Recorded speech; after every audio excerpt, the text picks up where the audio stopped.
this was not news that you want to hear. Like, I feel like I looked pregnant. You could tell.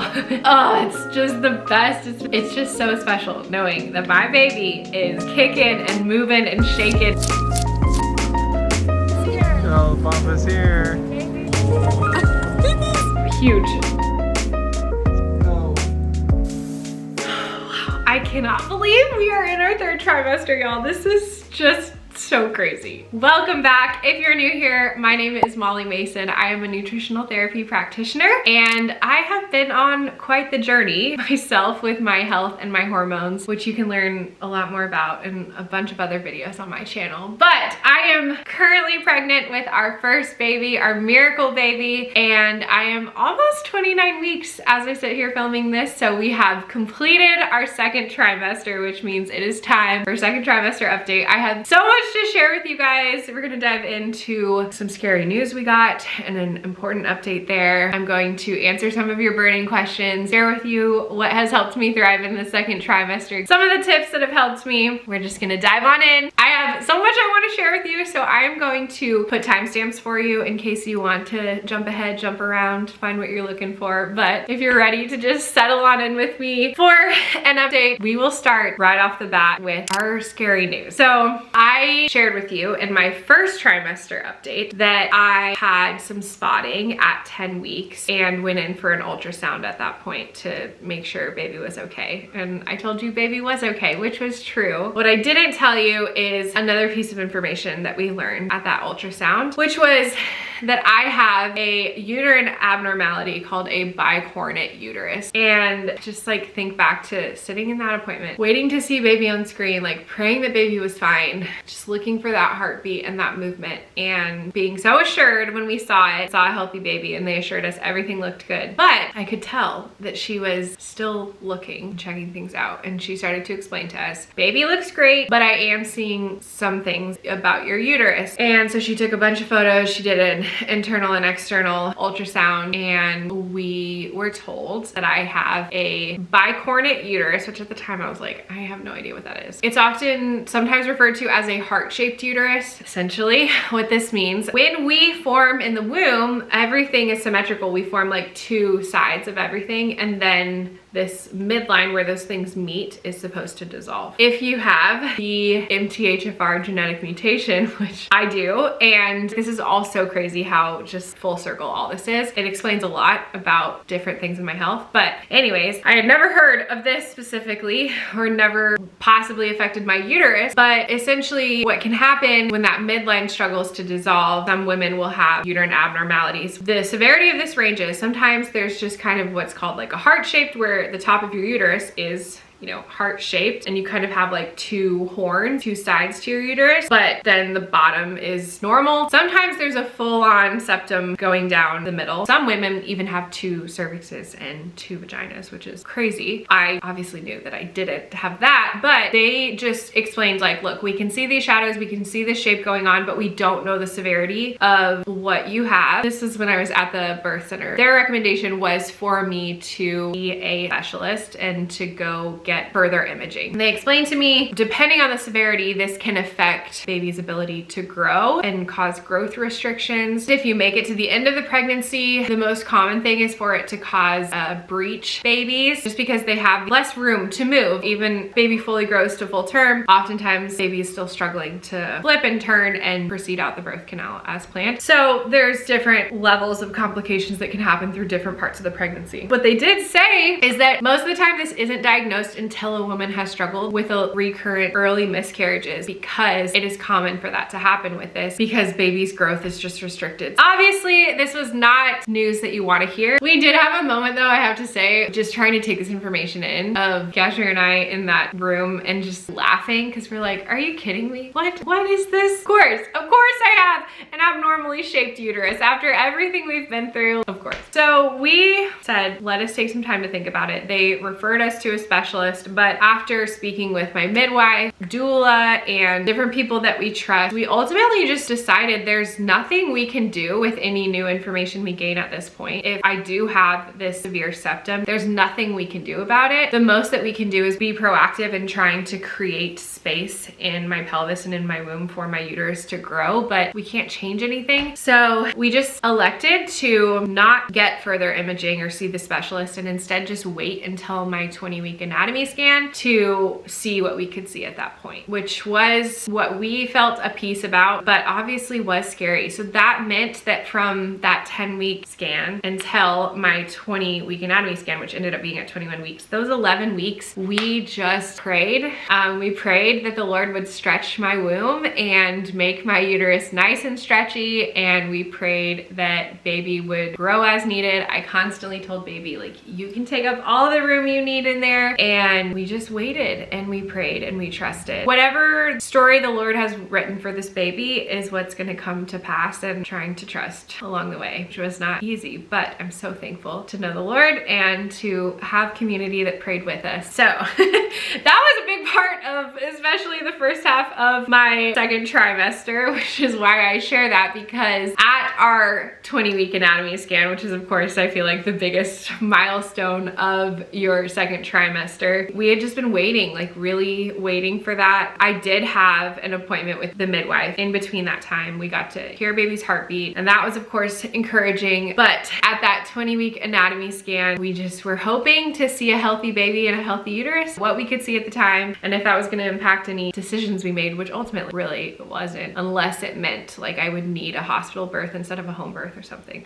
Happy to report amazing news. God is so faithful. As much as we could see at this anatomy scan, we saw a very healthy baby growing right on track. I mean, if you've ever done these anatomy scans, you know it's just so amazing that they sit there and they look for every organ and all these important veins and arteries, and they look at every limb and the shape of the head and the size of the head, and they're measuring things. It's just so crazy. It's so crazy how formed these beautiful babies are at 20 weeks along. It's just mind-blowing. So we were so thankful to see baby was growing right on track, looked as healthy as could be, and my uterus looked as good as we could hope for. It's basically impossible to like fully diagnose this situation without doing dyes and scans, which of course like you don't do while you're pregnant. We only know so much, but what we do know is baby seems to be able to move freely in the uterus, and we could see a nice balloon shape on the top of my uterus, so not seeing that, you know, heart shape we were concerned about. So those prayers were answered. Praise the Lord for stretchy uterus and a stretchy womb. It's just such a blessing. We're feeling so thankful, and that obviously brought so much peace at that point. Talk about mindset. This is why I talked about this in my first trimester recap, the importance of mindset and just like focusing on gratitude. But I feel like I was really focused on not thinking about my womb as broken or misshapen or wrong in any way. This is something our doula said to us that brought me so much peace. She said, I don't even want you to think about this weirdly shaped uterus you might have. I want you to think about the fact that your uterus is the home that the Lord created for your baby, and trust that your baby can grow in it, and believe that your baby can grow in it, and just like don't even give mind to those fears. That brought me so much peace, and I really tried to focus on that. I just know our minds are so powerful. Our minds are so powerful, and I didn't want to just feed the idea that I'm broken, that my womb is broken, that it's not suitable for my baby. So thankful. So that was the scary news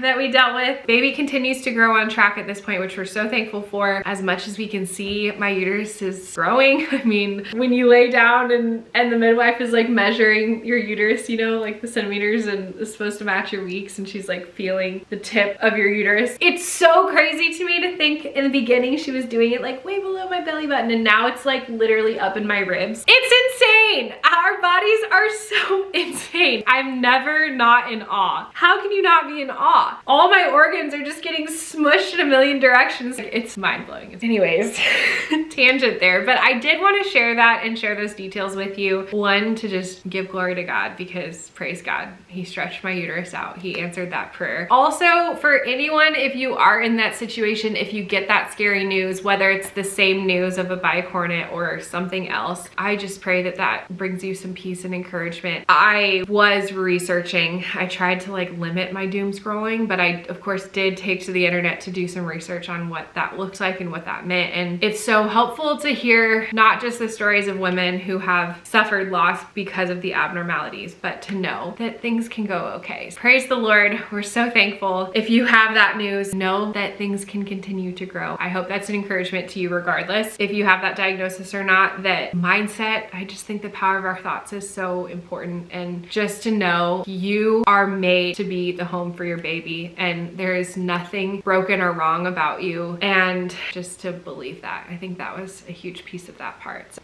I had to get that out of the way because I just was like, this is too much to share and I can't talk about any of the rest of this without you knowing that information. We're so thankful. But to talk about symptoms, I truly felt amazing. I mean, I know I told you that in my first trimester recap. Overall, I really felt great in my first trimester, but let's be real. I mean, I did experience some first trimester symptoms. My second trimester, I mean it when I say I felt amazing. I felt so good. I felt so energized, clear-headed. I felt really good in my body. Everything just felt good. I felt good. I had so much more energy. I had so much more stamina. I felt so much more like myself. My appetite was totally returned to normal, where I just focused on all the same ways that I normally feel myself. I just felt good. So I hope that is true for you. But if you're sitting there in your first trimester waiting to see what's to come, sitting in that rough season, I pray that you get that same experience too. I've actually told people I feel better pregnant than I did before I was pregnant. That's actually true. And it's amazing because I prayed for that. As I was praying for the Lord to give us a baby, I was also actively praying that pregnancy would be restorative and healing for my body. Again, I talked about this in the pregnancy announcement video when I logged that for you, making that decision to decide to start trying. I had so much fear about what pregnancy would take from my body, from a body that already was struggling with my hormones and feeling depleted in so many ways. I was so afraid of this idea of like giving everything in me to another life when I didn't even feel full and complete. So I was just actively praying, Lord, just make this restorative, make this healing, bring new life to my cells. Let this be something healing. And I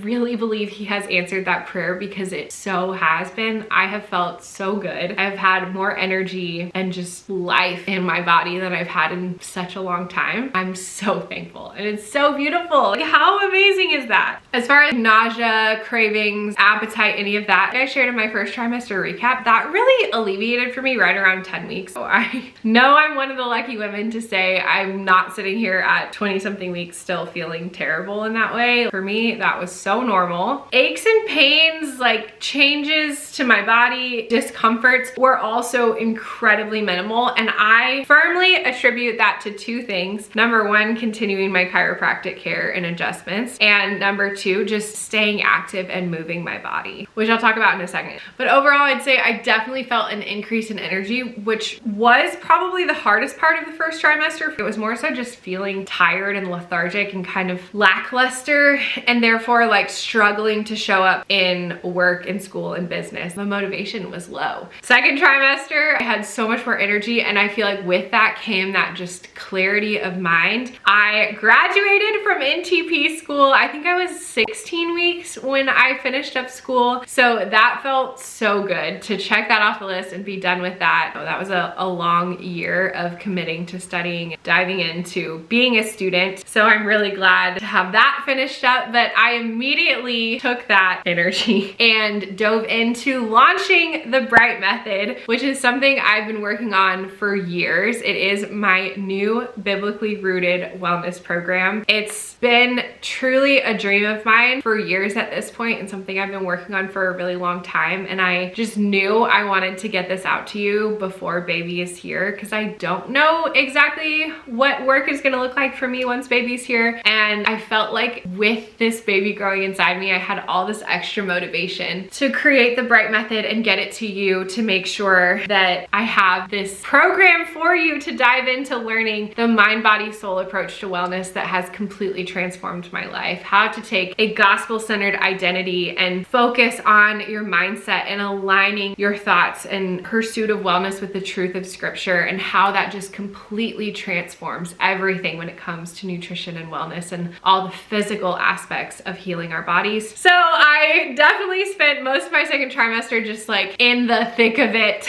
with getting that program ready for you guys. And even now, I'm definitely gonna be like racing towards the end of this pregnancy, finishing this up. But that was such a joy, and I'm just so thankful that energy and kind of clarity and all that came back so I could just really focus in on that at that time, because that was a struggle in the first trimester. Okay, next up, Babymoon. I want to talk about travel because now going back to sharing with you the news that we had and the lack of information that we had, we really wanted to take a trip to Europe. This is something we had been wanting to do for a while. We did go to France and Italy last year, but we were like, okay, this is our last chance, like without babies, to go and do something special and new. I turned 30. I graduated in TP school, and then obviously also celebrating this baby. It just felt like a good excuse to go and have a trip. Now, we were definitely nervous and cautioned around the idea of traveling internationally in general when you're pregnant, but especially if you could have concern, abnormalities, any issues. And we spent a lot of time just like trying to decide what to do, not knowing if we should go, not knowing what that would mean. We just were like, you know what? No, we're not gonna live in fear. This is something we wanted to do, we planned to do. We didn't want to cancel this trip out of fear that something could go wrong. So we did travel. We had our magical Christmas European Babymoon. We left, I was like 18 and a half weeks, I think. We were there for almost 2 weeks, and I hit 20 weeks the day that we flew home. So it was like 18 to 20 weeks. The perfect time to travel as far as in your pregnancy. At that point, it was Thanksgiving and early December. We decided to go to lean into the winter vibe, and we did the Christmas markets. We had the best time. It was so wonderful. It was definitely very different from our summer France and Italy romantic vacation. It was cold and snowy, but it was so fun, and honestly just the sweetest time for us to get away. Travel is always when we feel the most connected. Travel just inspires both of us, and I feel like we love to use that time away from our daily lives and the chaos of life to just dream together, get realigned on our priorities. And so it was so fun to just talk about life with baby and parenthood and how we want to raise this baby and what we want our home to feel like, and just to dream together and just to plan. And we had the best times. Travel, Babymoon during the second trimester was the perfect time to go, that 18 to 20 weeks. Kind of like the biggest concern was flying that long, because we had a almost 12-hour flight and then another 2-hour flight to get over there. And I felt fine. I did fine. It definitely was not the most comfortable. I was just starting to feel bigger, and I just was like, oh. But I did fine. I just continued to stay active on the plane. Like I would get up every hour or so and just do squats and be the crazy lady in the aisle, but just like to keep my blood flowing, and tried to sleep. Didn't happen. Honestly, I think the worst part of traveling was less the flight and more the fact that we were in like uncomfortable Airbnb IKEA beds that did not have enough pillows. That was kind of the worst part, was just the sleeping on not our own bed, because we didn't travel fancy. We were like in, you know, Airbnbs, but it was so fun. We're so glad that we went. We have really sweet memories, and it was just so fun to bring baby along. It was really sweet. So if you're thinking, if you get a chance to take any kind of Babymoon with your hubby, I'm so thankful that we did. Cashmere, for some reason, he's always envisioned a Babymoon. Like he wants me so pregnant with a huge belly on a beach somewhere. For some reason, he's always had that in his mind. And I was like, I don't think that's gonna happen. Let's go do the Christmas thing. Maybe, Lord willing, we have another baby. Maybe we'll do that next time, and I could be a little further along. It was so fun to be there and to just start to feel like I was kind of popping at that point. My little belly coming out. We just had so much fun. So body changes and bump growth. I feel like I popped a little before then, but I do feel like on that trip was definitely when things felt like they were growing. Like I feel like I looked pregnant. You could tell that I was pregnant at that point at like 19 weeks. There was a day in Vienna. We were at the Vienna State Opera, and we walked by these mirrors, and I just was like, oh my gosh. I saw in my own reflection, my sideways reflection, like that definitely looks like a bump. I actually took a picture picture of Cashmere and I like holding the bump because it was just a sweet little moment of like, look, our little baby in Vienna. Overall body changes I feel like have been somewhat minimal. I mean, I'm definitely gaining weight. I'm not really tracking it. My midwife is, but I'm not concerned. I'm really trying not to worry about it and just focus on feeling good, staying active, eating well, doing what I can. So I'm really trying not to think too much about body changes and instead just celebrate how good it feels to feel this baby, to see this baby, how much I'm loving having a bump. Just really trying to enjoy it and not think too much about how my body will never be the same, because it won't. And that's okay. With that though, feeling baby's movements. Now, I feel like all the apps and all the books say you can start feeling movements like 16 to 18 weeks. I had this idea in my head that we were gonna feel baby on our trip in Europe. I didn't feel baby in Europe, and even at our 21-week anatomy scan, I was like, I really don't think I'm feeling anything. Of course, you'd have like a little bit of like gas or something and be like, was that baby? But I was like, I really don't think I'm feeling baby yet. Everyone was assuring me, my chiropractor, my midwife, they're like, it's okay. Like, you might just have an anterior placenta. Baby seems to be growing. I could tell I was popping, I was growing, so I was trying not to worry about it. At that 21-week anatomy scan, we did see I have an anterior placenta, which just means my placenta is along the front of my uterus, which often does mean that it takes longer for you to feel baby's kicks, just because you have more of a barrier to feeling that. It was 22 weeks when I first started feeling kicks. There is nothing better. I mean, in the first trimester, you're just like waiting until your next midwife appointment to hear the heartbeat, because that's just the best thing at that time. But then you start feeling baby's kicks and it's so reassuring to get to feel that all throughout the day. Like, okay, baby, I feel you in there. I know you're growing. I know you're moving and shaking. Oh, it's just the best. It's been so fun. So I was 22 weeks when I first felt kicks, and actually it was on Christmas Eve. I was like 23 and a half weeks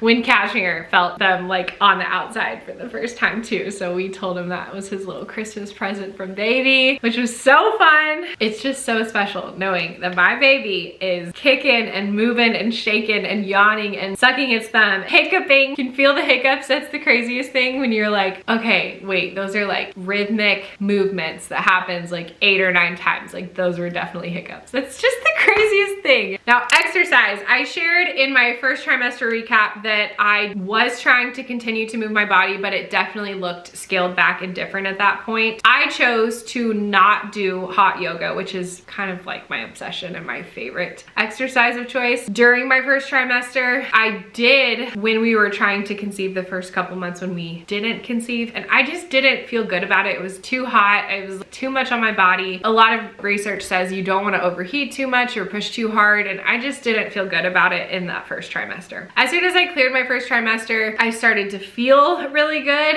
I did decide to go back to hot yoga, and I did it pretty cautiously. So I went to the 45-minute classes instead of the hour-long classes. I sat in the back of the room right in front of the door so that I could walk out and cool down if I needed it, and I definitely modified a little. And so the first couple times I went back, it had been months since I had gone, I definitely felt it a little bit more, so I took it easy, but my body like really quickly adjusted and acclimated, and I felt great. I love doing it. I'm still doing it even at 29 weeks. I'm still in there. I'm probably getting to the point where I'm gonna stop, but I loved it through my second trimester. It felt so good. I was cautious to modify certain things. I go to Core Power hot yoga, and so my favorite class is yoga sculpt. Well, first of all, there's like jumping jacks and burpees and jumping, which I am not doing. If they're doing burpees, I'm just doing my squats. So I'm modifying as needed. Even jumping jacks, I mean, I'm sure I could do jumping jacks. I don't need to. I don't need to stress my pelvic floor like that. So I'm just doing my little sidestep jacks, and it's fine. I'm the old pregnant woman in the back with all these college girls in my college town in the front, and they're probably like feeling like I'm ancient and pregnant. It's fine. It's fine. I would rather be in there sweating, moving, feeling the energy of the room, getting out of my house as someone who works from home. Like, it feels good for me to be out there and just to modify as needed. So I've just really tried to listen to my body. I did some research on what yoga poses or just generally core movements and stuff I shouldn't be doing, and I've just been kind of cautious to try to modify those. Now, as my bump has grown, I'm definitely feeling even more limited on what I can't do. It has felt so good. I think just trusting your body. My body's gonna tell me if I'm pushing it too hard, if something's wrong. strong. I really want to stay active. I want to be strong and fit and have stamina and endurance for this birth and this labor, because I know that's going to be the biggest endurance challenge of my life. It's just felt really good to continue moving. Yoga has felt really good for me. I thought that I might do like a prenatal gym workout app or something. Like, I love going to the gym. I've loved the Alive app from Whitney Simmons, and actually they just created a prenatal one. I looked into different apps, but honestly I just loved yoga, and I loved getting into the hot room and sweating, and I loved having a class to go to. So in an effort to not pay for a million things, I just chose to focus on yoga and walking. Lots of walking, trying to get outside in the mornings and walk, as well as walking on my walking pad. I am telling you,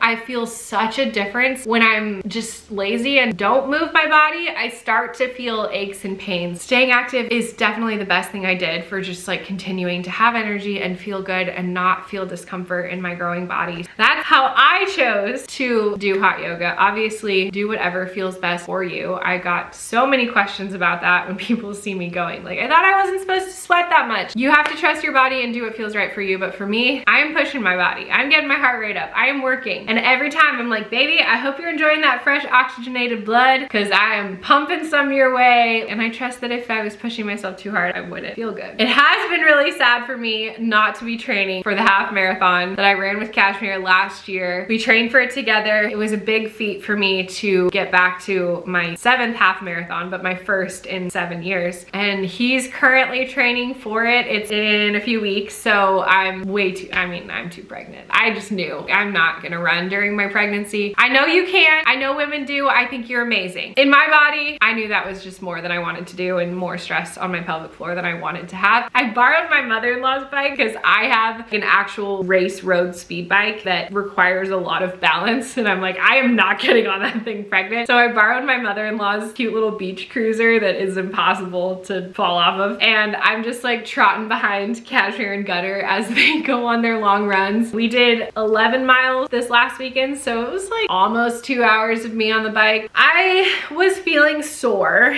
in my pelvic floor after that, so I might be out for the next couple of training runs. That has been a fun way for me to carry Kashmir's water and cheer him on and like be a part of that with him without stressing my body. But exercise, just what I chose to do. It's my best advice. My DMs have filled up with that question of like, I thought I wasn't supposed to do this. I've gone to cycle classes. Y'all are like, I thought you weren't supposed to do cycle. Obviously talk to your healthcare provider, but to me, I want to be fit and strong and healthy, and I know my body tells me if I've pushed it too hard. I feel good. I feel good staying active. Like I said, chiropractic care is something I have continued to do. There's so much I can talk about when it comes to what we've started to do physically to prepare for labor, separate from actual exercise, but like exercise is and stretches and things that I'm doing to support my body, trying to stay open and ready and get baby in position. All that is starting now that I'm in my 3rd trimester. I'll need to save that for the next video, but that started kind of like the end of the 2nd trimester. I started really thinking about birth and labor, preparing for labor, but reading our books and listening to birth stories and just starting to really normalize birth in my brain and get my mind thinking about what's coming and normalizing the experience of natural physiological birth and not being afraid of it, like starting to work on that mindset piece did start to happen in the 2nd trimester for sure. I'll share more in another video because this is gonna be way too long if I don't. Sleep, talk about sleep. I feel like this is probably the area that was the hardest for me in the 2nd trimester. I started to feel my sleep really was affected for 2 reasons. Number one, just peeing, having to wake up to pee. I used to literally sleep 8.5 to 9 hours through the night without waking up. That does not happen when you've got a baby pushing on your bladder. I have felt like sometimes it's just like waking up to pee, but then I would come back to bed and fall asleep easily. Sometimes though, I was feeling some of that hormonal shifts happening where I would wake up to pee and then like not be able to fall asleep. Usually that would happen around like 1:30 a.m. and then I would lay there for a couple of hours, finally fall back asleep, but then normally I'd get up at like 5:45 or 6 and I'm like, oh, then I feel groggy. That was kind of happening a little bit in there for a few weeks. I noticed magnesium and magnesium baths helped a ton, which I am sharing in my pregnancy supplementation video, so don't miss that. That definitely helped, but getting a pregnancy pillow, like figuring out that situation, as I got towards the end of my 2nd trimester is when I was definitely like, okay, I'm feeling discomfort. Obviously you can't sleep on your stomach, so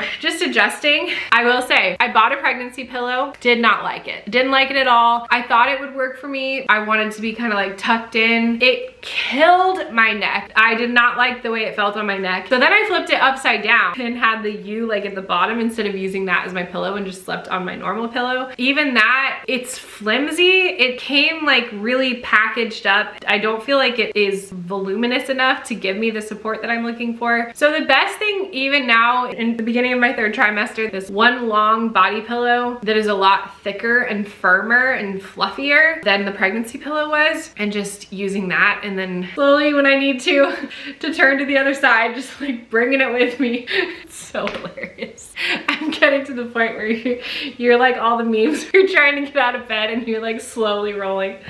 It just makes me laugh. That is what works the best for me. So I don't know, wherever you're at, if you're trying the pregnancy pillows and they're not working, like maybe just try that, because for me, it's the firmness and the fluffiness, the density that helps the most, I think, and having that elongate all the way down to my feet so I can like wrap my legs around it and kind of cradle it. That feels the best. That helps with sleep. Quick thing on the blood sugar test, because I feel like this is worth talking about usually towards the end of your 2nd trimester, is when you'll do the gestational diabetes test. Usually you have to drink this disgusting sugary dye-filled toxin grossness, and then they check your blood sugar after an hour, right, to see how you did. My midwife, she gave me a glucose monitor, and instead of just doing a sugar test, I've actually been tracking my blood sugar. She wanted at least 2 days of full eating to see what I'm eating and tracking my blood sugar an hour and 2 hours after every meal, as well as some additional fasting days. So I've been doing that right at the end of the 2nd trimester, kind of trying to get information there, which I'm so thankful for. It gives you so much more information too. So it's been really good to see those fasting levels looking good. I think that's due to blood sugar support, both nutritionally and supplementally, which again, I'll talk about in the pregnancy supplementation video. That has felt good, and it is an alternative option. Depending on who your provider is, just know that you have other options versus that disgusting sugary drink test that makes a bunch of women throw up and feel terrible. That has been a good alternative, and it's given us even more important information, which I'm really thankful for. Oh gosh, I feel like I could just, there's so much to share. Lastly, I'll just say, like, nursery registry. We did start preparing the nursery during the 2nd trimester. We painted, which was kind of comical because I had my mind set on this one color and it was not working out, so it was kind of a journey. We've got a crib and a dresser off Facebook Marketplace. Cashmere assembled that, and that was so fun. It's just so fun to start to get that room together. I feel like a good chunk of the 2nd trimester is spent preparing your registry and deciding, like, doing the research and figuring out what the heck do we need for this baby. It is so overwhelming as a first-time parent, especially in this internet day and age of our generation where there's a million products and it's all a scam, and it's just like, it's crazy. I have really tried to be intentional on that front with doing research and figuring out, okay, what do we actually need? What are we gonna want? What is important? Putting our registry together just as thoughtfully as I can, both with the perspective of a non-toxic organic approach and just trying to be minimal and thoughtful and know that we don't need everything for our baby. All of these tools that are told that you need them, like, you don't.